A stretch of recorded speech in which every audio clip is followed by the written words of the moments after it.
हाँ तो यार कैसे हो सभी लोग? बढ़िया एकदम। बढ़िया नहीं हो तो बढ़िया हो के आओ, क्योंकि आज हम लोग स्टार्ट करने वाले हैं सॉल्ट के बारे में। ठीक है, तो आज हमारा जो लेक्चर होने वाला है वो किसके ऊपर होने वाला है? वो होने वाला है इंट्रोडक्शन टू सॉल्ट, यानी कि सॉल्ट क्या होते हैं इनके बारे में आज हम पढ़ने वाले हैं। ठीक है, तो जब भी सॉल्ट बोला जाता है तो सॉल्ट से आपके दिमाग में कुछ आता है। तो आप जब भी खाना खाते हो घर में या कोई भी चीज़, ज़्यादातर चीज़ें आप जो घर में खा रहे होते हो उनमें सॉल्ट होता है। ठीक है, सॉल्ट जिसको आप नमक बोला करते हो। ठीक है, तो सॉल्ट कहीं ना कहीं आपकी डेली लाइफ का पार्ट होता है, आप उसको रोज खा रहे होते हो। आपको पता है कि जब भी आप भोजन करते हो, जब भी आप खाना खाते हो, तो खाने में जो टेस्ट आता है वो टेस्ट एक्चुअल में सॉल्ट की वजह से आता है। ठीक है, यानी कि नमक की वजह से खाने में टेस्ट आता है। तो आखिर ये सॉल्ट क्या है और किस तरह से ये सॉल्ट जो है हमारे फूड को टेस्टी बनाता है, या क्या किस तरीके से सॉल्ट जो है वो नेचर में अकर करता है, सॉल्ट कहाँ से ऑब्टेन्ड होता है, किस तरह से प्राप्त होता है हमको, और इसके क्या क्या यूजेस हैं। क्या केवल सॉल्ट को केवल खाने में ही यूज़ किया जाता है या इसका और भी कहीं पर यूज़ होता है। ठीक है, तो आज इन सारे क्वेश्चन का जवाब आपको मिलने वाला है। ठीक है, तो आज हम लोग क्या देखेंगे कि सॉल्ट क्या है। सबसे पहले इसका इंट्रोडक्शन करेंगे, उसके बाद हम लोग देखेंगे कि कितने टाइप के सॉल्ट होते हैं, और इसके अलावा हम लोग देखेंगे कि सॉल्ट कहाँ कहाँ यूज होता है। ठीक है, तो इन सारे लेक्चर को आज हम लोग करने वाले हैं। तो चलो स्टार्ट करते हैं। तो सबसे पहले आपको ये समझना होगा कि सॉल्ट क्या होता है। ठीक है, तो अगर इसकी डेफिनेशन की बात की जाए तो इसकी डेफिनेशन क्या होगी? अगर कोई पूछता है आपसे कि क्या होता है सॉल्ट, तो आप कैसे बताओगे इसको?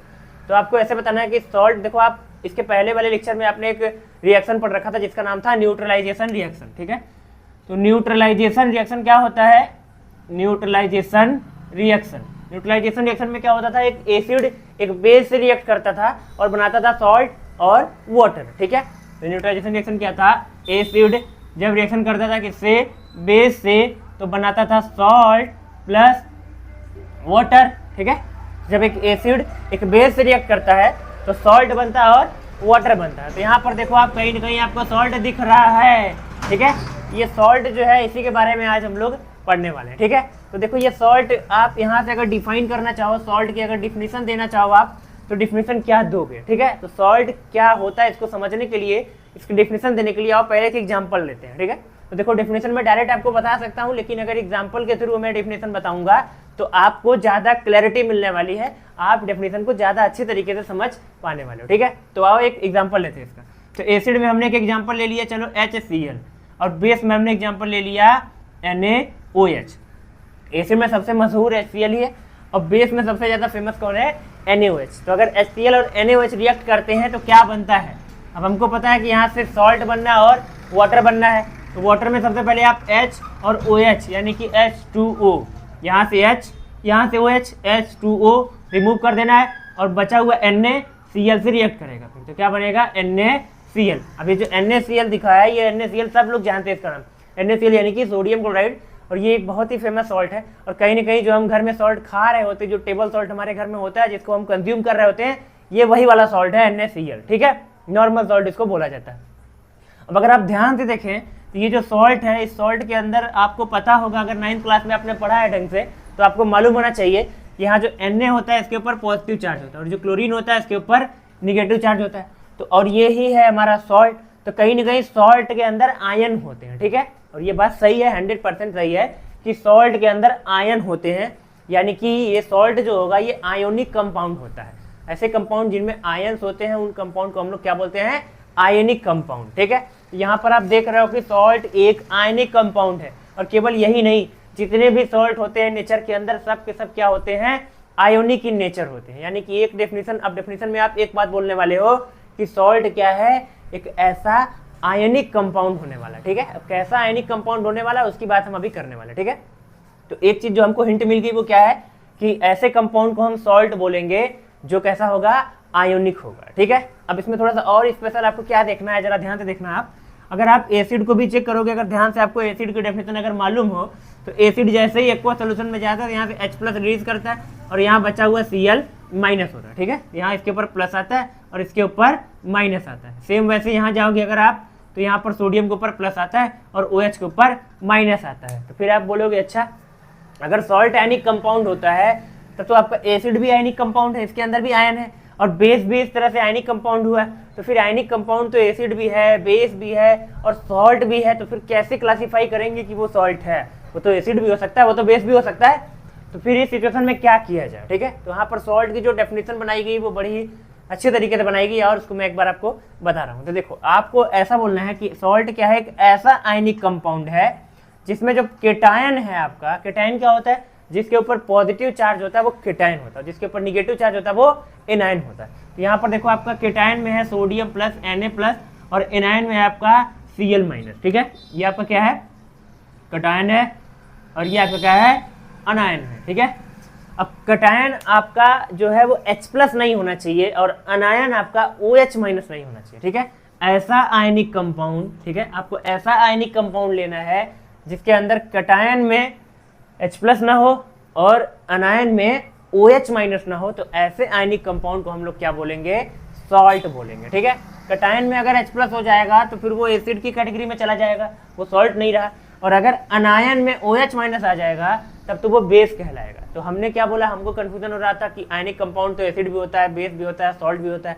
तो हमने क्या किया, हमने बोल दिया कि ऐसा आयनिक कंपाउंड जिसके केटायन में H+ ना हो और जिसके अनायन में OH- ना हो, ऐसे आयनिक कंपाउंड को क्या बोला जाता है, सॉल्ट बोला जाता है, ठीक है। तो इस तरह से आप सॉल्ट को डिफाइन करते हो, ठीक है। और ये सॉल्ट की जो डेफिनेशन है ये सबसे बेस्ट डेफिनेशन होती है, इसको आपको याद रखना है। बाकी एक डेफिनेशन और आप क्या दे सकते हो, तो आप ऐसे भी डेफिनेशन दे सकते हो कि ऐसा आयनिक कंपाउंड, ठीक है, ऐसा आयनिक कंपाउंड जो कि एसिड और बेस के न्यूट्रलाइजेशन रिएक्शन से ऑब्टेन्ड होता है, ठीक है। मतलब आप बोल सकते हो an ionic compound obtained after neutralization reaction of acid with base. मतलब एसिड और बेस का जब न्यूट्रलाइजेशन रिएक्शन होता है तो इसके प्रोडक्ट में आपको जो आयनिक कंपाउंड मिलता है वो आयनिक कंपाउंड को ही हम लोग क्या बोलते हैं, सॉल्ट बोलते हैं, ठीक है। तो ये दूसरी डेफिनेशन है जो कि ये भी काफी हद तक ठीक है, काफी अच्छी डेफिनेशन है। आप दोनों में से जो भी आपको इजी लगता है वो डेफिनेशन आप याद कर लेना, ठीक है। तो दोनों डेफिनेशन आपको याद हो जानी है। एक बार आप इसको फिर से सुन लेना, आपको याद हो जाएगा। मैं डेफिनेशन यहाँ लिख नहीं रहा हूँ, एक बार कहो तो मैं फिर से बोल देता हूँ। तो चलो एक बार और बोल देते हैं। तो एन आयनिक कंपाउंड, ठीक है, and ionic compound form after neutralization reaction of acid with base. मतलब एसिड का जब बेस रिएक्शन होता है तो इसके उपरांत, इसके पश्चात, इसके बाद जो आपको आयनिक कंपाउंड ऑब्टेन्ड होता है उसे क्या बोला जाता है, सॉल्ट बोला जाता है। या फिर आप बोल सकते हो कि ऐसा आयनिक कंपाउंड जिसमें केटायन में H+ नहीं होता और अनायन में OH- नहीं होता, उसे हम लोग क्या बोलते हैं, उसे हम लोग सॉल्ट बोलते हैं, ठीक है। ये सॉल्ट को दो तरीके से मैंने डिफाइन कर दिया और बाकी एक एग्जाम्पल से हमने समझ भी लिया है कि ये सॉल्ट किस तरह से आयनिक कंपाउंड होता है, इसमें केटायन क्या होता है और इसमें अनायन क्या होता है, ठीक है। तो अब बाकी अब इसको थोड़ा सा डिटेल करने वाले हैं हम लोग डिटेल से समझने वाले हैं कि ये जो सॉल्ट है इसके अंदर ये केटायन किसका होता है, ये अनायन किसका होता है, और फिर हम लोग टाइप्स ऑफ सॉल्ट के ऊपर भी चर्चा करेंगे, ठीक है। तो आओ थोड़ा सा इसको डिटेल करते हैं। तो इसके लिए सबसे पहले मैं क्या करता हूँ, सबसे पहले मैं एक सॉल्ट उठा लेता हूँ जिसको आप रोज खाते हो, जो सबसे फेमस है, उसी को उठा लेते हैं और उसी सारी पढ़ाई को हम लोग पढ़ते हैं, ठीक है।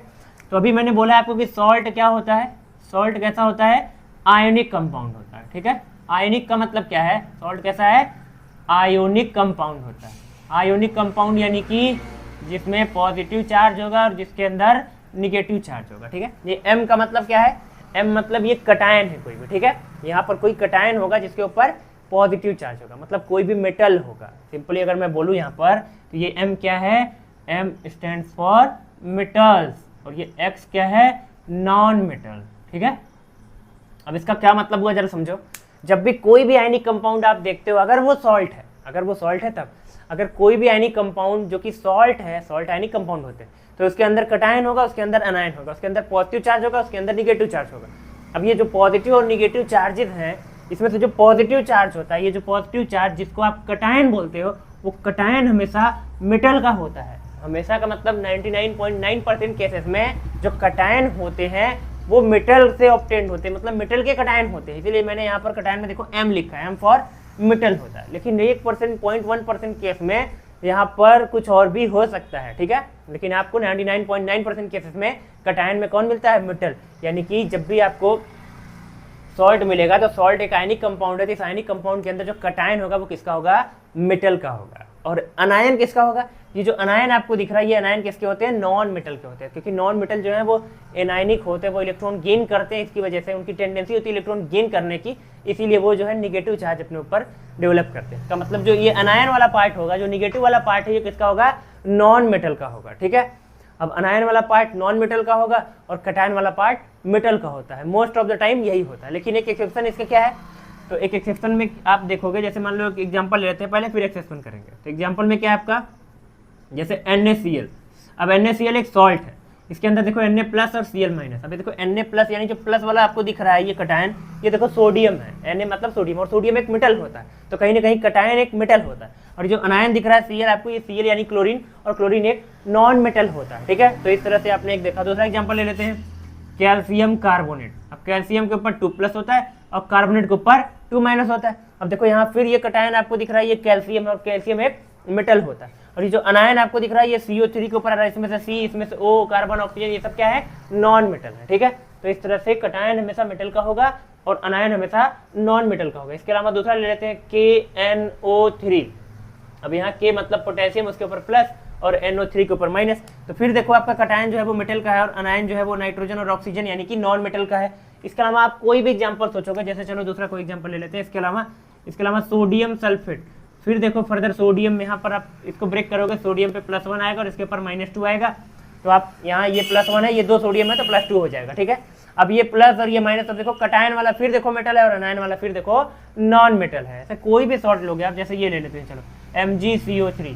ठीक है, मैग्नीशियम कार्बोनेट। अब फिर देखो फर्दर यहाँ देख रहे हो आप, मैग्नीशियम पे 2+ और कार्बोनेट पे 2-, फिर कटायन आपका मेटल का और अनायन आपका नॉन मेटल का है। तो आप कोई भी देखोगे, कोई भी सॉल्ट अगर आप चेक करते हो, ठीक है, आप किसी भी सॉल्ट में क्या देख रहे हो, कोई भी सॉल्ट होगा अगर आपके पास, तो उसके अंदर जो कटायन वाला पार्ट होता है वो मोस्ट ऑफ द टाइम कौन होगा? मेटल का होगा, और अनायन वाला पार्ट नॉन मेटल का होगा। एक्सेप्शन क्या है इसका?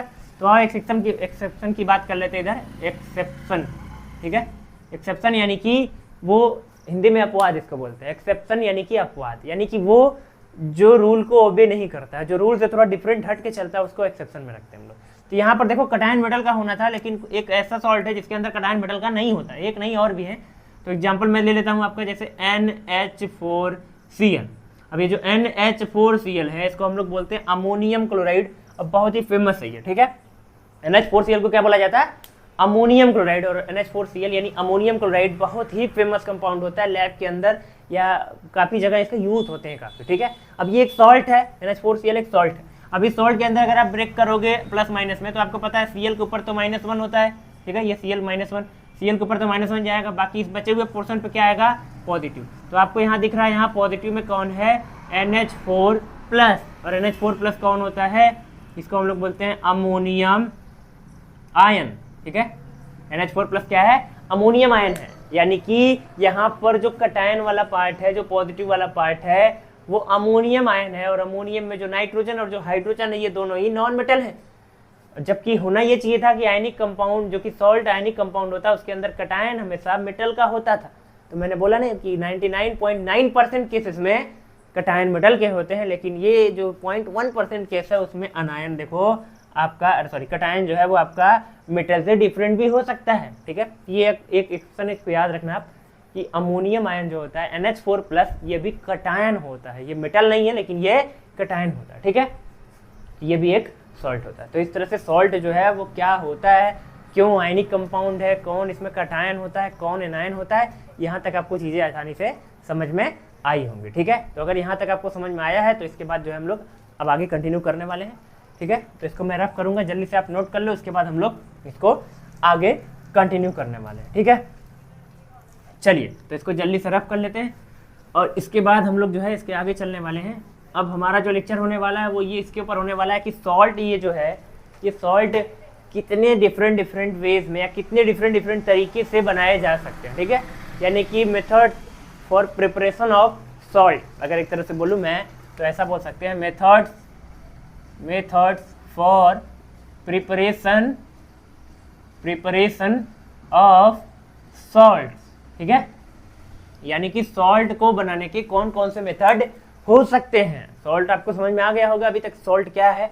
अब सॉल्ट को हम लोग कितने तरीके से प्रिपेयर कर सकते हैं। तो एक जो बेसिक तरीका जो है, देखो ये सॉल्ट कहीं ना कहीं आप प्रिपेयर करना सीख चुके हो इसके पिछले वाले चैप्टर में, सॉरी पिछले वाले चैप्टर में नहीं, इसके पिछले वाले लेक्चर्स में। आपने जो इसके पिछले लेक्चर पढ़ा, एसिड और बेस के बारे में पढ़ा था, उनकी जो केमिकल प्रॉपर्टी पढ़ा था, उसी में कहीं ना कहीं सॉल्ट आपने पढ़ लिया है। तो कौन कौन सा तरीका था, देखो एक तो आपने देखा था जब हम मेटल का रिएक्शन कराते थे, किससे, मेटल का रिएक्शन होता था एसिड से, ठीक है। आपने जब मेटल का एसिड से रिएक्शन कराया था या बेस से कराया था, तो दोनों ही केस में आपको क्या मिलता था, सॉल्ट मिलता था और प्लस हाइड्रोजन गैस मिलती थी। देखो यहाँ सॉल्ट मिला था। तो सॉल्ट बनाने के लिए आप क्या कर सकते हो, एसिड को या बेस को मेटल से रिएक्ट करा सकते हो। तो एसिड या बेस, जब जो है एसिड या बेस मेटल से रिएक्ट करता है तो क्या बनता है, सॉल्ट बनता है। आप कहोगे इसका एग्जांपल दो, एग्जांपल करा रखा है इसके पिछले लेक्चर्स में। हमने एसिड का जब केमिकल प्रॉपर्टी पढ़ा था और जब बेस का केमिकल प्रॉपर्टी पढ़ा था, तो वहां पर हमने रिएक्शन करा के सॉल्ट बनाया है। काफी सिंपल रिएक्शन होते हैं, इसमें बहुत ज्यादा 3-5 नहीं करना आपको। हाइड्रोजन गैस निकाल देना, ये जो हाइड्रोजन बन रहा है इसको निकाल देना, उसके बाद जो बचेगा उसको चिपका देना, यहाँ पर सॉल्ट बनके तैयार हो जाता है। तो सॉल्ट एक बनाने का तरीका तो आपने देख लिया कि एसिड या बेस का रिएक्शन करा देना किससे, मेटल से, ठीक है। इसके अलावा आपने देखा होगा कि जब एसिड जो है वो मेटल कार्बोनेट या बाइकार्बोनेट, ठीक है, जब एसिड मेटल कार्बोनेट या बाइकार्बोनेट से रिएक्ट करता था तब भी बनता था सॉल्ट प्लस वाटर और प्लस CO2।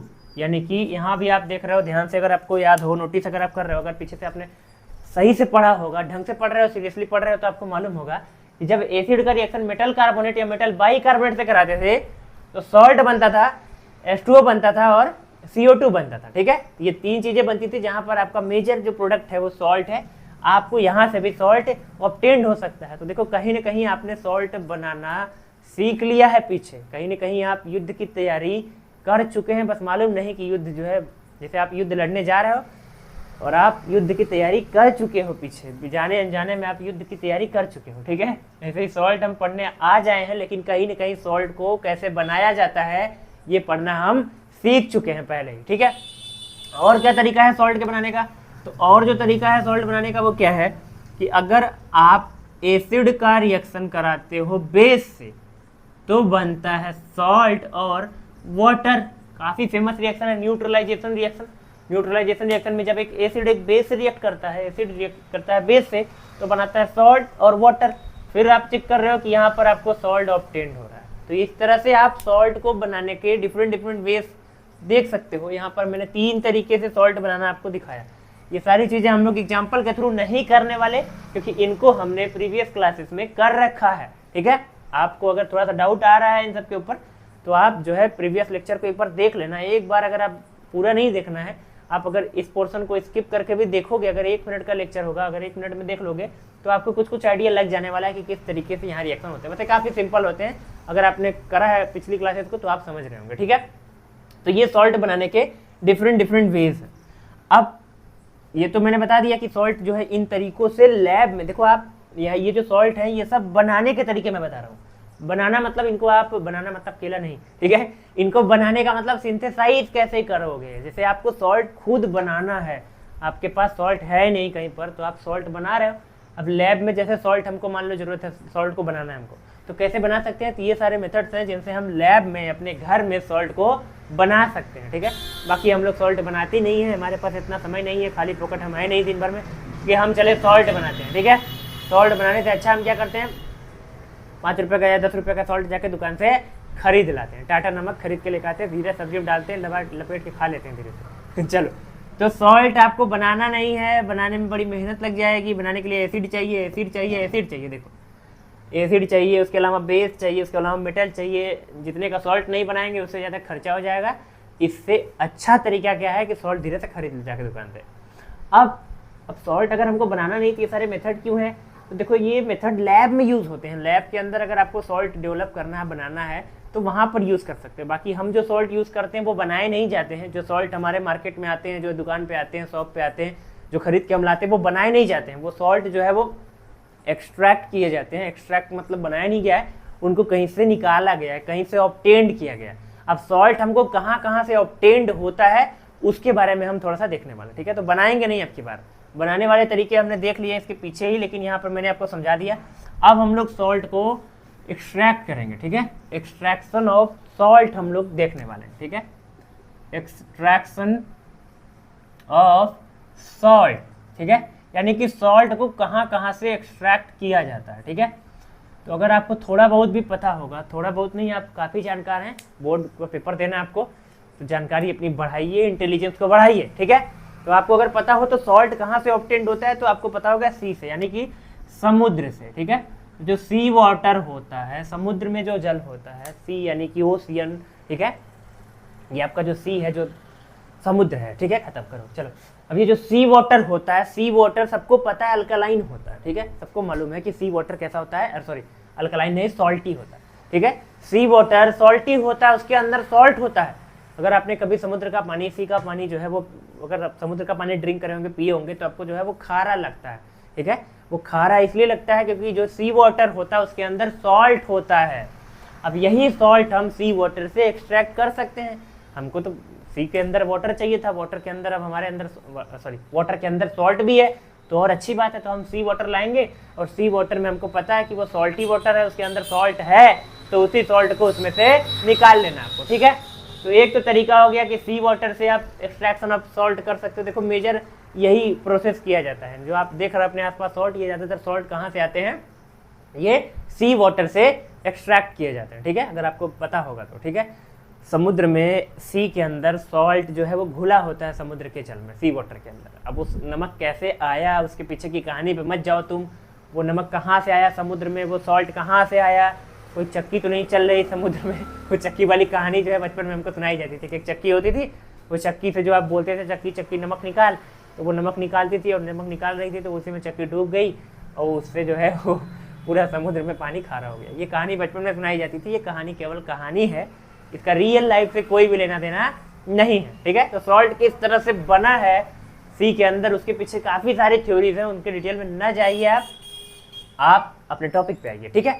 तो एक तो सॉल्ट हमको कहाँ से ऑब्टेंड होगा, सी वाटर से, ठीक है। कैसे ऑब्टेंड होता है, तो देखो सबसे पहले करना क्या होता है, जो सी वाटर होता है इसको इवेपोरेट करना होता है। क्या करना होता है, इवेपोरेट करना होता है हमको। इवेपोरेट का मतलब क्या है, आप सी वाटर लाएंगे नहीं, वहीं सी के पास ही चलेंगे, समुद्र के पास ही चलेंगे। तो कैसे ऑब्टेन किया जाता है, सबसे पहले समुद्र के अंदर बड़े बड़े जो है, ऐसे देखा होगा आपने, ऐसे ऐसे जैसे खेत में होता है ना, जब लोग पानी ऐसे खेत में कर रहे होते हैं, तो वहाँ पर ऐसे डैम, जैसे डैम बनता है ना पानी को रोकने के लिए, ऐसे वहाँ पर छोटे छोटे मिट्टी के डैम टाइप बनाए जाते हैं, ऐसे दीवार टाइप की बनाई जाती है इसे, ठीक है। ऐसे मान लो ये समुद्र है, ये पूरा समुद्र है, तो ऐसे ऐसे छोटे छोटे उसमें क्या बनाए जाएंगे,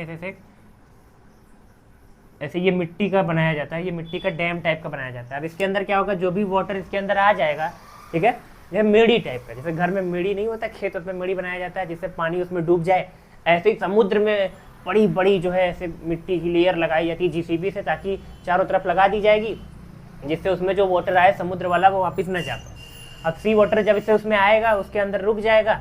अब होगा क्या, जैसे धूप आएगी, धूप से क्या होगा, सनलाइट से क्या होगा, ये जो वाटर होगा यहाँ पर सी वाटर के अंदर जो वाटर होगा, वो वाटर क्या करेगा, इवापोरेट कर जाएगा, ठीक है। सी वाटर का वाटर इवापोरेट कर जाएगा, और जब वाटर इवापोरेट कर जाएगा तो वहाँ पर हमको क्या मिल जाएगा, वहाँ पर हमको मिल जाएगा सॉल्ट। क्या मिल जाएगा, सॉल्ट, ठीक है। क्योंकि सॉल्ट सॉलिड होते हैं तो ये इवापोरेट करते नहीं है, ये वोलाटाइल होते नहीं है, नॉन वोलाटाइल होते हैं, इसकी वजह से वाटर इवापोरेट कर जाएगा और वहाँ पर आपको जो है वो नीचे जो है वो सॉल्ट जो है वो मिलने वाला है। लेकिन वो सॉल्ट जो है वो बहुत सारे उसमें इम्प्योरिटीज़ रहेंगी, उसमें हर तरह का सॉल्ट मिक्स होता है। फिर उसमें से जो हम खाने वाला सॉल्ट हमारा होता है NaCl, सोडियम क्लोराइड, उसको अलग किया जाता है, पूरा लंबा प्रोसेस होता है। फिर उसको प्योर किया जाता है, क्रिस्टलाइजेशन होता है, ये सारा लंबा प्रोसेस है, उसको छोड़िए आप, ठीक है, वो सब आपसे नहीं पूछा जाने वाला। दूसरा तरीका क्या है सॉल्ट को ऑब्टेन करने का, तो दूसरा तरीका देखो है रॉक्स से, ठीक है। किससे ऑब्टेन करेंगे हम सॉल्ट को, रॉक्स से ऑब्टेन करेंगे। रॉक्स का मतलब क्या है, चट्टान से। तो देखो होता ये है कि जैसे कहा जाता है कि बहुत समय पहले से क्या हो रहा है कि कई ऐसे सी हैं, कई ऐसे ओशियन हैं, कई ऐसे समुद्र हैं, ठीक है, जो जिनके अंदर काफ़ी ज़्यादा अमाउंट में सॉल्ट होता था। देखो ऐसे कई भी, अभी भी आप ऐसे सर्च करोगे तो कई ऐसे जो है, कई ऐसे लेक हैं, कई ऐसे ओशियन हैं जहाँ पर सॉल्ट काफ़ी ज़्यादा अमाउंट में होता है, ठीक है। जैसे राजस्थान में एक झील है जिसका नाम है सांभर झील, तो उस झील के अंदर सॉल्ट बहुत ज़्यादा अमाउंट में है। तो ऐसे कहीं कहीं का सॉल्ट ज़्यादा अमाउंट में होते हैं, कहीं कहीं कम अमाउंट में होते हैं। तो जहाँ पर सॉल्ट काफ़ी ज़्यादा अमाउंट में होते हैं वहाँ से सॉल्ट ज़्यादा एक्सट्रैक्ट किया जाता है, ठीक है। अब सॉल्ट वहाँ से एक्सट्रैक्ट जब हम कर रहे होते हैं तो देखो इस प्रोसेस में क्या होता है, जैसे मान लो इसके पहले जैसे कई जगह ऐसी हैं जहाँ पर जो झील है, जहाँ पर जो तालाब है वो सूख चुके हैं, ठीक है। कुछ भी सिचुएशन हो सकती है, वहाँ पर सूखा पड़ गया है या कुछ ऐसी वजह रही होगी जहाँ पर जो है तालाब या झील जो है वो सूख जाते हैं। तो अगर वो सूख जाते हैं तो सूखने से क्या होगा, केवल सूखने मतलब इवेपोरेट करना, और इवेपोरेट करते समय वाटर इवेपोरेट तो कर गया होगा वहाँ से, लेकिन जो सॉल्ट होगा वो इवेपोरेट तो कर नहीं सकता। तो अगर तालाब सूख गया है, अगर झील सूख गई है, तो वहाँ से वाटर तो इवेपोरेट कर जाएगा, लेकिन सॉल्ट वहीं नीचे पड़ा रहेगा। अब वहीं पड़ा रहेगा तो जो पॉल्यूशन है, जो मिट्टी है, वो धीरे धीरे धीरे धीरे इधर उधर से उड़ती हुई उसके ऊपर चली जाएगी, और ऐसे कई लेयर बना के उस सॉल्ट को ज़मीन में दफना देगी, यानी कि दफन हो जाएगा वो। तो आपको ऊपर से देखने पर तो सॉल्ट नहीं दिखेगा, लेकिन वो सॉल्ट है वहाँ पर। अगर आपको ये पता हो कि वहाँ पर पहले तालाब हुआ करता था, वहाँ पर झील हुई करती थी, ठीक है, तो वहाँ पर सॉल्ट होने के चांसेस होंगे। तो ऐसे ही कई सॉल्ट जो है वो रॉक उन्हीं को बोल रहे हैं। वो जो नीचे सॉल्ट बचा था वो जैसे जैसे एटमॉस्फेयर में रिएक्शन करता है तो वो धीरे धीरे हार्ड होता है, पत्थर जैसा बन जाता है, रॉक जैसा बन जाता है। अब उसी पत्थर से तोड़ तोड़ के सॉल्ट को निकाला जाता है, खुदाई की जाती है, माइनिंग की जाती है। जैसे आपको पता होगा कोयला जो होता है उसकी माइनिंग की जाती है, ऐसे ही कोयले को खदान में से खोद निकाला जाता है। ऐसे ही सेम ये नमक जो है ये ज़मीन में दफन होता है, धसा रहता है। पहले तो ये पता लगाया जाता है कि यहाँ सॉल्ट है कि नहीं, उसके बाद पता चल जाता है तो वहाँ पर माइनिंग होती, खुदाई होती, और खुदाई से खोद के चट्टान तोड़ के ये नमक ऑब्टेन किया जाता है, ठीक है, रॉक से। इस सॉल्ट को हम लोग बोलते हैं ज़्यादातर रॉक सॉल्ट। क्या बोलते हैं इसको? रॉक सॉल्ट, ठीक है। और ये बड़ा जो सॉल्ट होता है इसको जनरली हम लोग क्या बोलते हैं? टेबल सॉल्ट बोलते हैं, ठीक है। टेबल सॉल्ट का मतलब टेबल पे रखा है, नहीं, ऐसा नहीं है। टेबल सॉल्ट वो सॉल्ट जो हम ज़्यादातर अपने डेली लाइफ में यूज़ कर रहे हैं, जो खा रहे हैं रोज, ठीक है, वो टेबल सॉल्ट। और ये जो रॉक सॉल्ट होता है, ये रॉक सॉल्ट क्योंकि रॉक से ऑब्टेंड हो रहा है, तोड़ के निकाला जा रहा है, इसलिए इसको रॉक सॉल्ट बोला जाता है। तो ये नमक जो है ये थोड़ा ब्लैक कलर का होता है, घरे में काला नमक टाइप के, जैसे काला नमक होता है, ये वही वाला नमक होता है, ठीक है। ये रॉक से ऑब्टेंड होता है। तो इस तरह से आपको सॉल्ट दो तरह से ऑब्टेंड होता है, एक तो मैंने बताया सी वाटर और एक मैंने बताया रॉक। इसके अलावा और भी तरीके होंगे, लेकिन उन पे आपको नहीं जाना है, इन पे भी आपको उतना डिटेल में नहीं जाना है, ये थियोरेटिकल है, इसको खाली सुन के आपको हटा देना, ठीक है। तो इस तरह से ये हो गया एक्सट्रैक्शन ऑफ सॉल्ट, ठीक है। चलिए, अब सॉल्ट का एक्सट्रैक्शन हो गया। अब हमको देखना है कि ये जो सॉल्ट है ये कितने टाइप के होते हैं, ठीक है, यानी कि कौन कौन से सॉल्ट हमको पढ़ने हैं, ठीक है। तो देखो एनसीईआरटी के सिलेबस के हिसाब से देखा जाए, अगर एनसीईआरटी के सिलेबस से, तो सॉल्ट हमको कितने तरह का पढ़ना है? 3 तरह का पढ़ना है। कौन कौन? एक आपका नॉर्मल सॉल्ट, ठीक है, नॉर्मल सॉल्ट। दूसरा आपका एसिडिक सॉल्ट, और तीसरा आपका बेसिक सॉल्ट, ठीक है, या अल्कलाइन सॉल्ट। तो नॉर्मल सॉल्ट, इसको एक और नाम से जाना जाता है न्यूट्रल सॉल्ट, ठीक है। कौन सा? Neutral salt. आप नॉर्मल सॉल्ट बोल सकते हो या फिर न्यूट्रल सॉल्ट बोल सकते हो। दूसरा क्या है? एसिडिक सॉल्ट, और तीसरा क्या है? बेसिक सॉल्ट, ठीक है। ये हम एनसीईआरटी के पॉइंट ऑफ व्यू से बोल रहे हैं। अगर आप थोड़ा सा और डिटेल में जाना चाहोगे तो आपको सॉल्ट 2 और तरीके के मिलते हैं। कौन कौन? एक होता है आपका कौन सा? डबल सॉल्ट, डबल सॉल्ट, और एक और आपका होता है, इधर लिख देता हूँ उसको, एक और आपका क्या होता है, जिसको हम लोग बोलते हैं मिक्स्ड सॉल्ट, और एक और आपका होता है जिसको हम लोग बोलते हैं कॉम्प्लेक्स सॉल्ट, ठीक है। तो ऐसे से सॉल्ट की कई कैटेगरी बन गई, 6 कैटेगरी बन गई, 6 टाइप के सॉल्ट इधर दिख रहे हैं आपको। नॉर्मल या neutral salt, acidic salt, basic salt, double salt, और मिक्स्ड सॉल्ट, और कॉम्प्लेक्स सॉल्ट। तो इतने टाइप के सॉल्ट हमको पढ़ने हैं नहीं, ठीक है। एनसीईआरटी के हिसाब से अगर देखा जाए तो एनसीईआरटी में ये 3 मेजर टाइप के सॉल्ट आपको कवर करने हैं, नॉर्मल, एसिडिक और बेसिक। बाकी ये डबल सॉल्ट, ये मिक्स सॉल्ट और ये कॉम्प्लेक्स सॉल्ट, इनको हम लोग जो है 5 मिनट के अंदर, केवल 5 मिनट में हम डबल सॉल्ट, मिक्स सॉल्ट और कॉम्प्लेक्स सॉल्ट को ख़त्म करेंगे। क्योंकि ये हमारे, एक तो हमारे टॉपिक में नहीं है ये, यानी कि हमारे सिलेबस में नहीं है, और दूसरा इनके यूजेस काफ़ी कम है, ठीक है।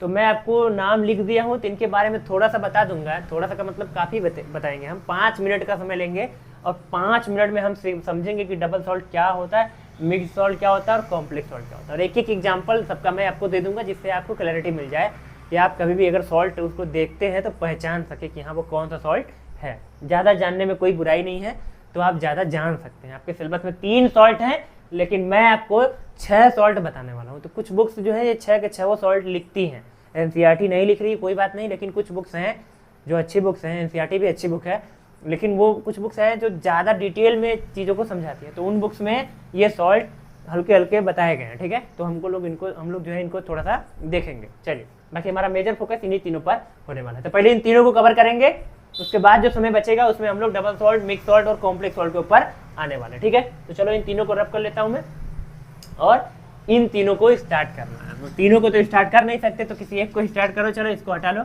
और इसको भी हटा लो, ठीक है। तो नॉर्मल सॉल्ट या न्यूट्रल सॉल्ट क्या होता है? अगर आप इसके नाम से ही अगर सोचने की कोशिश करें तो इसके नाम से ही साउंड आ रहा है, नॉर्मल या न्यूट्रल सॉल्ट। न्यूट्रल सॉल्ट का मतलब क्या है? तो देखो, न्यूट्रल का मतलब, न्यूट्रल जब भी शब्द आता है तो न्यूट्रल का मतलब आपके दिमाग में पीएच अगर आपने पढ़ रखा है तो वहां से आप बता सकते हो कि न्यूट्रल सॉल्ट क्या होता है। न्यूट्रल सॉल्ट मतलब ऐसा सॉल्ट जिसका पीएच 7 होता है, ठीक है। Neutral means pH equals to 7। तो ऐसा कोई भी सॉल्ट जिसका पीएच 7 के इक्वल होता है उसे हम लोग बोलते हैं न्यूट्रल सॉल्ट। अब आपके दिमाग में आएगा कि सॉल्ट तो सारे ही न्यूट्रल होते हैं। नहीं, ऐसा नहीं है। आपको बताया गया होगा कि जो है सॉल्ट का पीएच जो है वो 7 होता है, वाटर, डिस्टिल्ड वाटर का पीएच भी 7 होता है, लेकिन हर बार नहीं, ठीक है। डिस्टिल्ड वाटर का पीएच 7 होता है और सॉल्ट का पीएच 7 होता है, लेकिन वो सॉल्ट को नॉर्मल सॉल्ट या न्यूट्रल सॉल्ट बोलते हैं हम लोग, ठीक है। जिसका पीएच 7 होगा ऐसे सॉल्ट को न्यूट्रल सॉल्ट बोला जाएगा, यानी कि नॉर्मल सॉल्ट बोला जाएगा। दूसरा, अब तो आप समझ गए, एसिडिक सॉल्ट किसको बोलोगे? तब एसिडिक सॉल्ट का मतलब, एसिडिक सॉल्ट मतलब पीएच लेस देन 7। हमको पता है कि ऐसा कोई भी सब्सटेंस जिसका पीएच 7 से लेस होता है, 7 से लेस पीएच का मतलब उसमें H+ आयन कंसंट्रेशन ज्यादा है, मतलब वो एसिडिक होगा।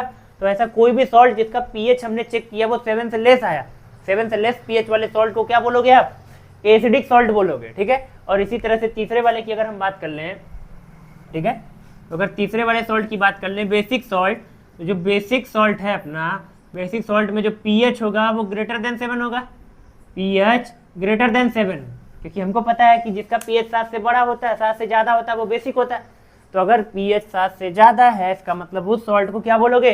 बेसिक सॉल्ट बोलोगे आप, ठीक है। पीएच 7 मतलब न्यूट्रल या normal salt, pH less than 7 मतलब एसिडिक सॉल्ट, और पीएच ग्रेटर देन 7 मतलब बेसिक सॉल्ट, ठीक है। तो ये जो भी अभी मैंने बताया आपको, ये डिफिनीशन नहीं रही, ये अभी ढंग से बताया नहीं गया चीज़ों को। ये तो एक तरीके से पहचानने का तरीका होगा कि न्यूट्रल है तो पीएच 7 है, एसिडिक है तो पीएच लेस देन 7 है, बेसिक है तो पीएच ग्रेटर देन 7 है, ठीक है। ये अभी ये परफेक्ट तरीके से समझाया नहीं गया है आपको चीज़ों को। अभी मैंने खाली बस आइडिया दिया है कि क्या हो मतलब किस तरीके से आप पहचान सकते हो एसिडिक, बेसिक या न्यूट्रल सॉल्ट को, ठीक है। अब थोड़ा और डिटेल, इन डेप्थ बात करते हैं थोड़ा सा। तो इन डेप्थ बात कर लेंगे जब हम, इसको नोट कर लीजिए पहले। चलिए, तो इसको मिटा के फिर इन डेप्थ बात करेंगे, ठीक है। एक बात तो मैंने बता दी कि न्यूट्रल सॉल्ट जो होता है इसका पीएच क्या होता है? इक्वल्स टू 7 होता है, इनका पीएच 7 के इक्वल होता है, ठीक है। अब ये बनते कैसे हैं? पीएच 7 वाला सॉल्ट ऑब्टेन्ड कैसे होता है? तो देखो, आपको पता है न्यूट्रलाइजेशन रिएक्शन अगर आप करते हो, एक एसिड का एक बेस रिएक्शन करते हो, जैसे HCl और NaOH, इनका रिएक्शन कराया आपने तो क्या बना था? NaCl बना था और साथ में H2O बना था। अब आप अगर ध्यान से देखो यहाँ पर, तो ये जो एसिड आपने लिया था ये कैसा था? स्ट्रॉन्ग एसिड, ठीक है। आपको पता है कि HCl किस कैटेगरी में आता है? स्ट्रॉन्ग एसिड की कैटेगरी में आता है, ठीक है। स्ट्रॉन्ग एसिड क्या होता है ये सब आप पीछे पढ़ चुके हो, नहीं पढ़े तो पढ़ो उसको। स्ट्रॉन्ग एसिड वो एसिड जो अपने एक्वा सोल्यूशन में पूरी तरह से H+ आयन में डिसोसिएट कर जाता है। थोड़ा सा बता दिया मैंने, बाकी पूरा जाके पढ़ लेना। और ये बेस कौन सा है? ये भी स्ट्रॉन्ग बेस है, ठीक है। एसिड भी कैसा है? स्ट्रॉन्ग है। बेस भी कैसा है? स्ट्रॉन्ग है, ठीक है। अगर एसिड भी स्ट्रॉन्ग है, बेस भी स्ट्रॉन्ग है, तो इसलिए अच्छा आपको ये भी पता है कि एसिड और बेस जब रिएक्ट करते हैं तो सॉल्ट और वाटर बनता है। इस प्रोसेस को बोला जाता है न्यूट्रलाइजेशन रिएक्शन। अब इसका नाम न्यूट्रलाइजेशन क्यों रखा, जरा सोचो। वो जो न्यूट्रलाइजेशन रिएक्शन में न्यूट्रलाइजेशन शब्द आ रहा है और यहाँ जो न्यूट्रल सॉल्ट आ रहा है, कहीं ना कहीं कोई ना कोई तो लिंक है इनका, ठीक है। तो देखो, न्यूट्रलाइजेशन इसलिए बोला जाता है क्योंकि यहाँ पर एसिड और बेस एक दूसरे के इफेक्ट को कैंसिल कर देते थे, ठीक है, बराबर से कैंसिल कर देते थे, इसलिए हम लोग बोलते थे न्यूट्रलाइजेशन रिएक्शन। और यहाँ पर जो सॉल्ट बनता था, ये सॉल्ट एक न्यूट्रल कंपाउंड होता था, ठीक है। ये जो सॉल्ट बना है यहाँ पर, ये कैसा है? न्यूट्रल है। न्यूट्रल सॉल्ट, नॉर्मल सॉल्ट, दोनों जो भी बोलो चाहे बोल सकते हो। यानी यहाँ पर जो सॉल्ट ऑब्टेन्ड होता है वो न्यूट्रल सॉल्ट ऑब्टेन्ड होता है, इसलिए इस रिएक्शन का नाम न्यूट्रलाइजेशन रिएक्शन है, ठीक है। इसीलिए इसका नाम क्या रखा? न्यूट्रलाइजेशन रखा था। एसिड और बेस का रिएक्शन जब होता है, सॉल्ट और वाटर बनता है, तो इसको न्यूट्रलाइजेशन रिएक्शन बोलते हैं, क्योंकि सॉल्ट जो ऑब्टेंड होता है वो कैसा होता है, न्यूट्रल होता है। ठीक है, अब ये न्यूट्रल क्यों है, तो देखो एसिड और बेस दोनों ही स्ट्रॉन्ग है। अब एसिड भी स्ट्रॉन्ग है, बेस भी स्ट्रॉन्ग है, और दोनों जब एक दूसरे से भिड़ते हैं तो दोनों एक दूसरे का इफेक्ट कैंसिल कर देते हैं। तो दोनों क्योंकि बराबर से ताकतवर थे, इसलिए जब दोनों भिड़े तो दोनों की ताकत खत्म हो गई, तो यहाँ पर न्यूट्रल या नॉर्मल सॉल्ट बना है। ठीक है, तो अब आप समझ रहे हो थोड़ा थोड़ा कि अगर यहाँ पर एसिड, जैसे समझ लेते हैं हमारे पास एसिड स्ट्रॉन्ग है। अब दूसरा वाला केस करते हैं। दूसरा वाले केस में क्या करेंगे हम, जैसे हम ले लेते हैं एसिडिक सॉल्ट की बात कर लेते हैं। किसकी, एसिडिक सॉल्ट की बात करते हैं। एसिडिक सॉल्ट का पीएच कितना होगा, लेस देन 7 होगा। तो अगर इसकी डिटेल बात की जाए तो एसिडिक सॉल्ट के केस में क्या बोलोगे आप। अब जैसे मान लो आपने एसिड ले लिया स्ट्रॉन्ग और बेस ले लिया वीक। ठीक है, अब आपने एसिड को लिया स्ट्रॉन्ग, लिख लेते हैं यहाँ पर एसिड प्लस बेस बनेगा क्या, सॉल्ट प्लस वाटर। अब एसिड आपने लिया स्ट्रॉन्ग और बेस लिया आपने वीक। ठीक है, अब एसिड था स्ट्रॉन्ग, बेस था वीक। ऐसा सपोज करते हैं आपने कोई ऐसा रिएक्शन कराया जिसमें एसिड स्ट्रॉन्ग लिया था और बेस आपने वीक ले लिया, तो अभी भी ये एसिड है, ये बेस है, तो एसिड और बेस अभी भी सॉल्ट और वाटर ही बनेगा। रिएक्शन वही होने वाला है, एसिड और बेस से रिएक्शन होगा, सॉल्ट और वाटर ही बनेगा। ठीक है, लेकिन अब की बार क्या होगा, अब की बार एसिड स्ट्रॉन्ग था, बेस वीक था, तो अब जब दोनों एक दूसरे का इफेक्ट कैंसिल करेंगे, जब एसिड स्ट्रॉन्ग बेस कम स्ट्रॉन्ग, ये देखो ये ज़्यादा ऊपर है, ज़्यादा स्ट्रॉन्ग, ये कम स्ट्रॉन्ग, अब दोनों जब भिड़ेंगे, जब दोनों टकराएंगे नहीं, रिएक्शन करेंगे।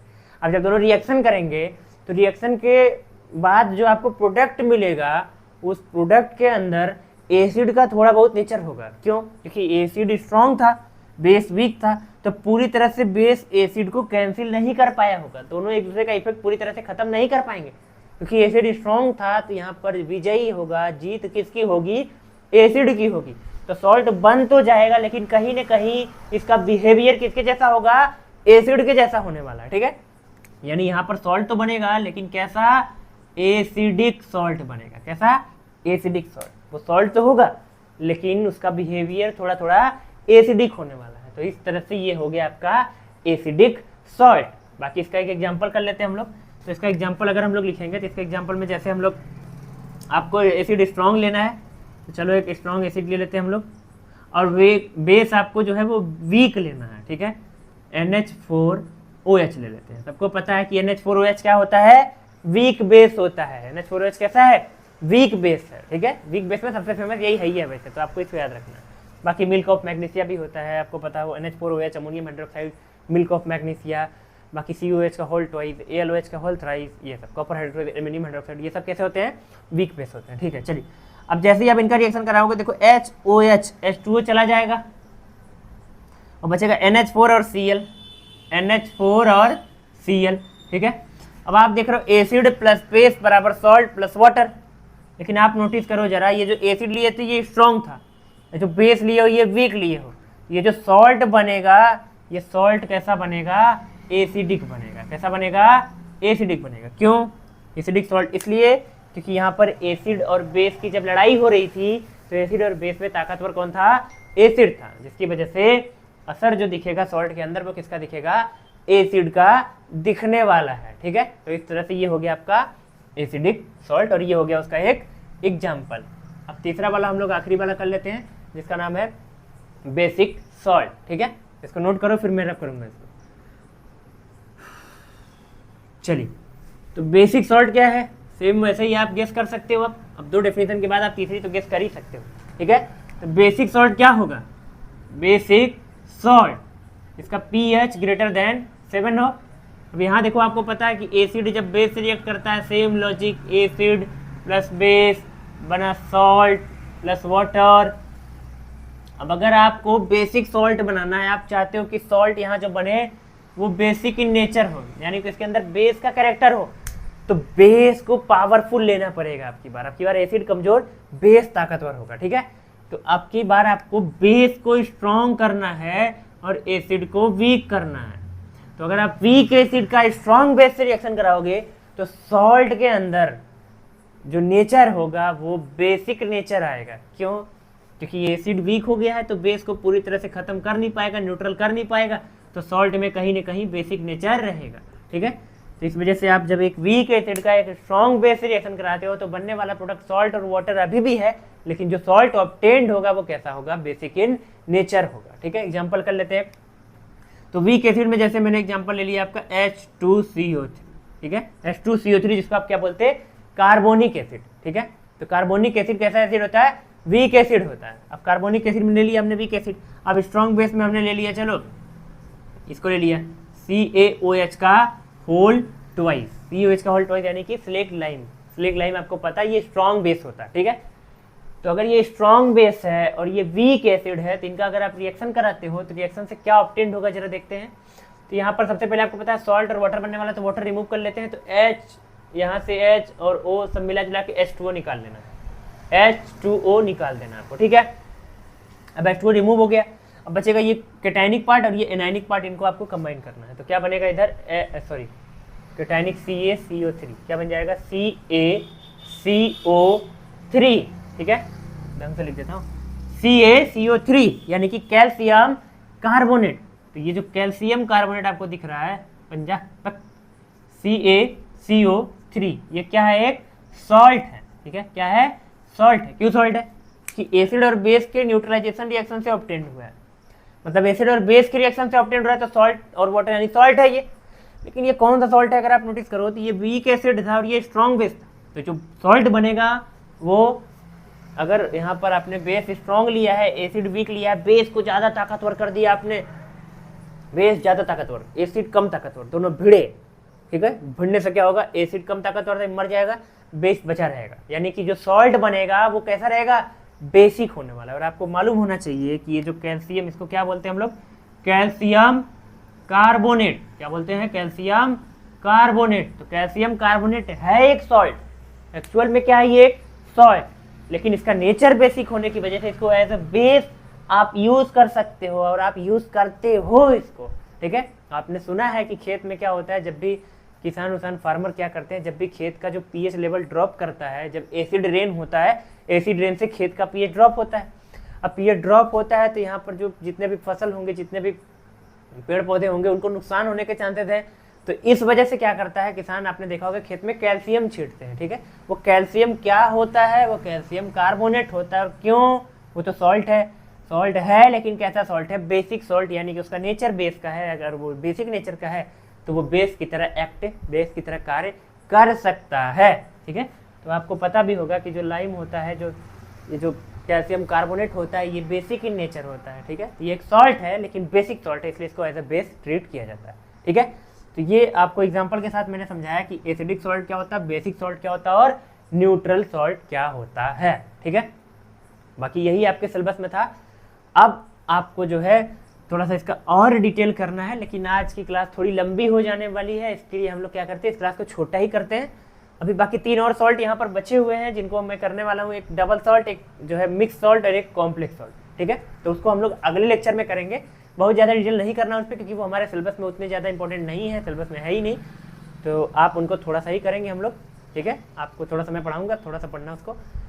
बाकी उसके बाद हमको क्या होगा, हमको जो है इसमें थोड़े से क्वेश्चन भी करने हैं। यहाँ पर हम क्वेश्चन भी करेंगे और समझेंगे क्वेश्चन से कि किस तरीके से सॉल्ट अगर हमको दिया गया है तो हम सॉल्ट देख के कैसे पहचान सकते हैं कि वो सॉल्ट कौन से एसिड और कौन से बेस से ऑब्टेन्ड हुआ है, ठीक है। तो सॉल्ट को देख के आप पहचानोगे कि वो एसिड और बेस, कौन सा एसिड कौन सा बेस था जिससे वो ऑब्टेन्ड हुआ है, ठीक है। और फिर यहाँ पर हम लोग इससे रिलेटेड क्वेश्चन करेंगे और फिर हम लोग सॉल्ट को आगे यूज सीखने वाले हैं कि ये जो सॉल्ट है ये यूज कहाँ कहाँ होते हैं, ठीक है।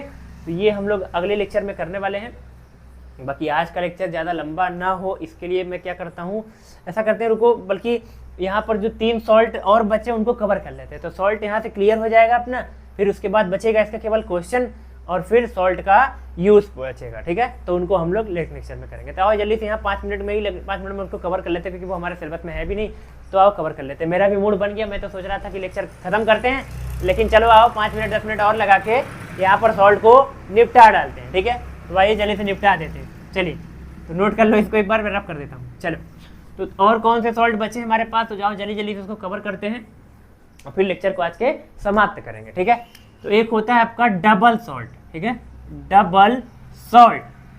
अब डबल सॉल्ट क्या होता है, तो देखो डबल सॉल्ट नाम से ही आपको, नाम से ही क्लियर हो चुका है। डबल सॉल्ट, डबल मतलब यहाँ पर एक से ज़्यादा सॉल्ट है, सही गेस कर रहे हैं आप, ठीक है। एक ही क्रिस्टल में, ठीक है, यहाँ पर एक ही क्रिस्टल के अंदर दो सॉल्ट कंबाइन होंगे। मतलब जैसे एक सॉल्ट आपने पढ़ा NaCl, जैसे एक सॉल्ट आपने पढ़ा कैल्शियम कार्बोनेट CaCO3, ये अलग अलग थे। अब एक ही क्रिस्टल बनेगा, क्रिस्टल एक ही होगा, उस एक क्रिस्टल के अंदर एक से ज़्यादा सॉल्ट कंबाइन होंगे, मतलब दोनों सॉल्ट एक ही क्रिस्टल में जम गए था, समझो। क्रिस्टल क्या होता है, अगर सॉलिड के बारे में थोड़ा बहुत पढ़े हो तो जानते हो कि नमक जो होता है NaCl, वो NaCl एक क्रिस्टल होता है। ऐसे शुगर जो होता है, शुगर के मॉलिक्यूल एक क्रिस्टल होता है, ठीक है। तो बाकी डिटेल मत करो, उसको छोड़ो, हटाओ, जाने दो। तो क्रिस्टल एक ही होगा, एक ही क्रिस्टल में दो सॉल्ट एक साथ कंबाइन होंगे। मतलब ऐसा समझ लो सिंपल, जैसे एक पैकेट है, ठीक है। अब जैसे आप कभी भी अगर आप पैकेट किसका, जैसे आप समझ लेते हैं टॉफ़ी का पैकेट, आप टॉफ़ी आप टॉफ़ी खरीदने गए मार्केट में, तो टॉफ़ी एक पैकेट में एक ही होती है जनरली, ठीक है। लेकिन कई पैकेट ऐसे होते हैं जिसमें एक पैकेट में दो टॉफ़ी होती है, तो वो आपका लक हो सकता है। लेकिन यहाँ पर एक, जैसे वहाँ पर एक पैकेट में दो टॉफ़ी है, सेम वैसे पैसा एक पैकेट का ही लिया जाएगा। सेम वैसे यहाँ पर देखने से बाहर से लगेगा कि एक ही टॉफ़ी है, जैसे पैकेट देखने से लगता है एक ही टॉफ़ी है उसके अंदर, लेकिन अंदर खोल के पता चलता है नहीं, तुम्हें दूध है। ऐसे ही सॉल्ट देखने से बाहर लगेगा करीब तो एक ही सॉल्ट है, लेकिन एक्चुअल में उसके अंदर एक ही क्रिस्टल में दो सॉल्ट एक साथ क्रिस्टलाइज होंगे, ठीक है। तो ऐसे सॉल्ट को हम लोग क्या बोलते हैं, डबल सॉल्ट बोलते हैं। इसका एग्जाम्पल, सबसे बेस्ट एग्जाम्पल जो है वो है पोटास एलम, ठीक है, पोटास एलम, ठीक है, जिसको आप फिटकरी बोलते हैं, ठीक है। क्या बोलते हैं, फिटकरी जो भी बोले। अब फिटकरी जो होती है, जिसको पोटास एलम बोलते हैं, उसका फॉर्मूला भी आपने पढ़ा होगा स्कूल में, K2SO4 Al2SO4 का होल थ्राइज इंटू 24H2, ठीक है। तो यहाँ पर अगर आप नोटिस करोगे तो देखो ये एक पूरा क्रिस्टल है। अब एक क्रिस्टल के अंदर यहाँ पर चेक करो तो दो सॉल्ट क्रिस्टलाइज है।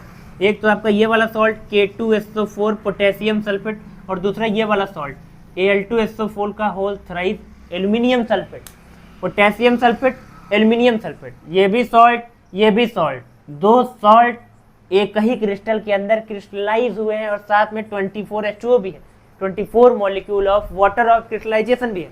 ये वाटर ऑफ क्रिस्टलाइजेशन क्या होता है, इसको आगे हम डिटेल में करेंगे, ठीक है। ये हमारे सिलेबस में है, वाटर ऑफ क्रिस्टलाइजेशन। तो ये 24 मॉलिक्यूल जो है इसमें वाटर, बाकी Al2SO4 एल्यूमिनियम सल्फेट और पोटेशियम सल्फेट, ये तीनों चीजें एक ही क्रिस्टल के अंदर पैक होती हैं, ठीक है। अब तीनों को तुम मत देखो, तुम सॉल्ट को केवल देखो। तो सॉल्ट अगर देखोगे तो दो सॉल्ट एक ही क्रिस्टल में क्रिस्टलाइज हुए हैं, इसलिए इसको बोलते हैं डबल सॉल्ट।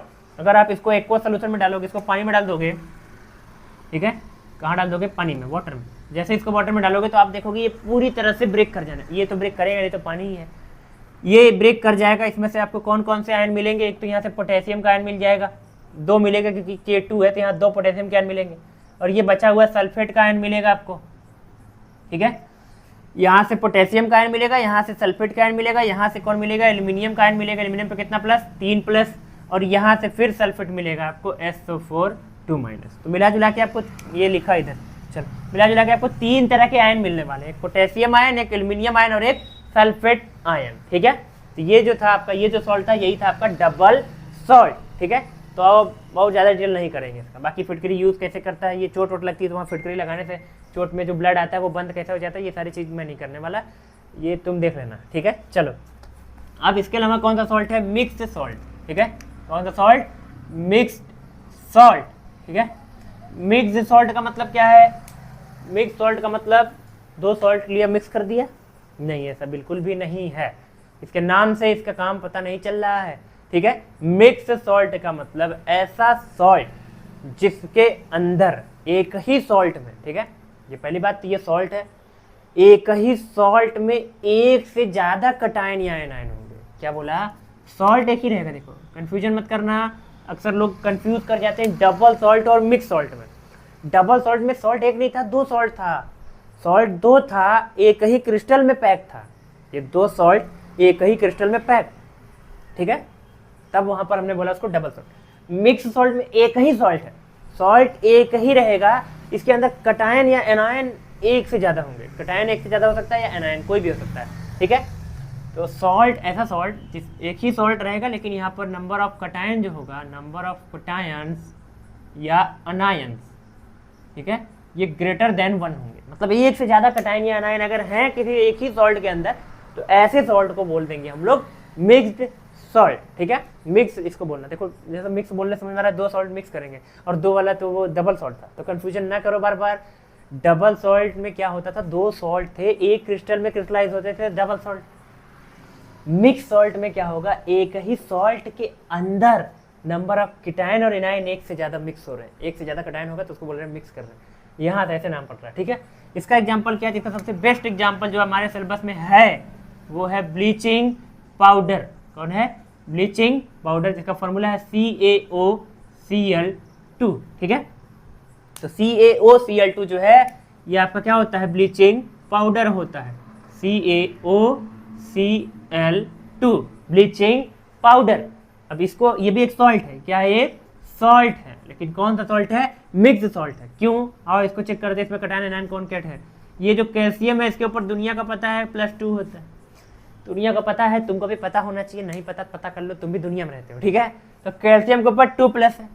अब ये जो बचा हुआ आयन दिख रहा है ना, यहाँ 2 आयन है, एक तो Cl यहाँ 2 है, एक Cl अलग से ऐसे निकल जाता है, बाकी अभी एक Cl और एक O और, तो ये दोनों मिलके बनाते हैं OCl-, ठीक है।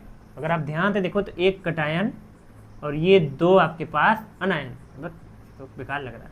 चलो एक कटायन और आपके पास ऐसे 2, यहाँ से लाइन खींच देते हैं, चलो एक कटायन, ऐसे भी अच्छा नहीं लग रहा है, ऐसे, चलो एक कटायन और 2 अनायन हो रहे हैं।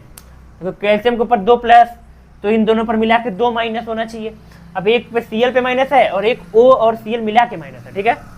तो आप देख रहे हो यहाँ पर नंबर ऑफ अनायन, देखो नंबर ऑफ अनायन ग्रेटर देन 1 है, एक अनायन 2 अनायन, 2 अनायन है यहाँ पर, कटायन 1 अनायन 2, तो ऐसे सॉल्ट को हम लोग बोलते हैं मिक्स्ड सॉल्ट, ठीक है। ये आपका जो सॉल्ट होगा ये कैसा होगा, मिक्स सॉल्ट।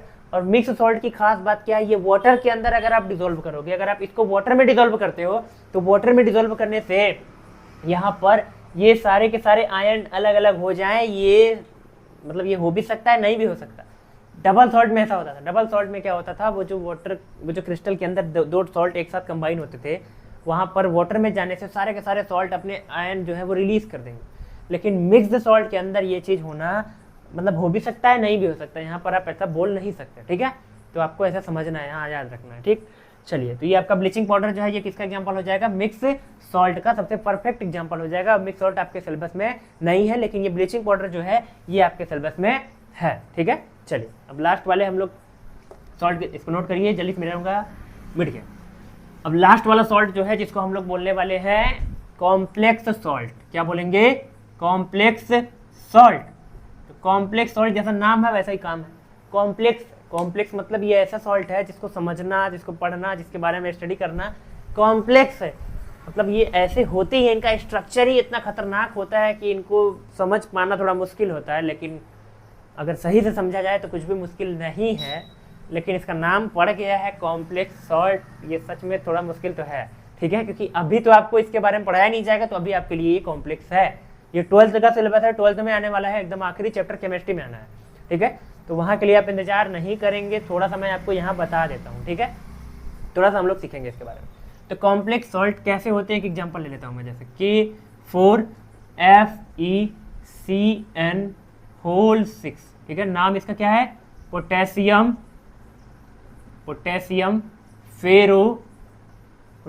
फेरोसाइनाइड, ठीक है। क्या नाम है, पोटेशियम फेरोसाइनाइड, ठीक है। तो आपको समझ में आ गया होगा ये क्यों कॉम्प्लेक्स है। देखो इसका नाम ही खतरनाक है, पोटेशियम फेरोसाइनाइड, और स्ट्रक्चर देखो जरा, पोटेशियम 4 और उसके बाद ये बड़ा सा ब्रैकेट, उसके बाद ये छोटा ब्रैकेट, ये सब क्या है। अभी तक जो सॉल्ट आपने देखे थे वो सॉल्ट ऐसे नहीं थे, लेकिन अब जो सॉल्ट आप देख रहे हो ये थोड़ा सा डिफरेंट है। अगर इसका स्ट्रक्चर बना के मैं आपको दिखाऊं, एक बार नाम याद हो गया सबको, तो स्ट्रक्चर चलो इधर बना लेता हूँ।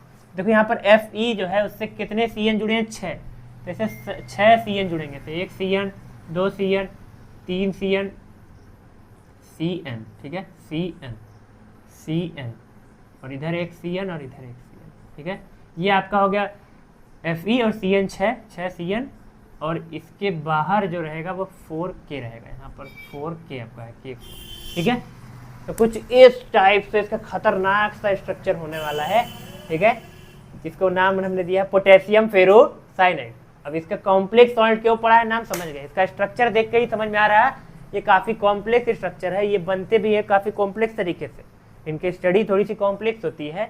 अभी आपके लिए कॉम्प्लेक्स हो जाएगा ये भी लेक्चर भी, इसीलिए इसको जो है यहीं पर अब खत्म करने वाले, ठीक है। तो ये था आपका कॉम्प्लेक्स सॉल्ट, आपसे पूछा नहीं जाएगा, मैंने एग्जाम्पल दे दिया, एक का नाम भी बता दिया, आप इनको याद कर सकते हो। बाकी अब हम लोग जो है आज के लेक्चर को ख़त्म करते हैं, ठीक है।